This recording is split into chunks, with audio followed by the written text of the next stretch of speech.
भाई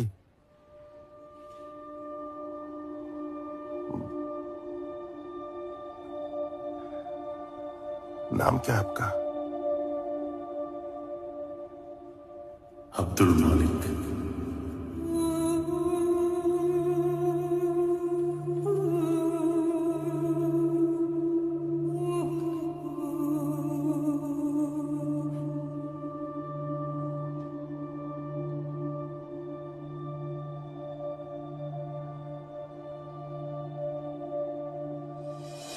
நல்லவர்கள் கூடும்போது நன்மைகளும் கூடி போகும்.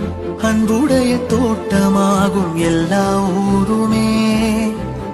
எந்த மதமான போதும் எந்த திசை போகும் போதும் அன்பின் மொழி பேசும் நேரம் எல்லாம் மாறுமே.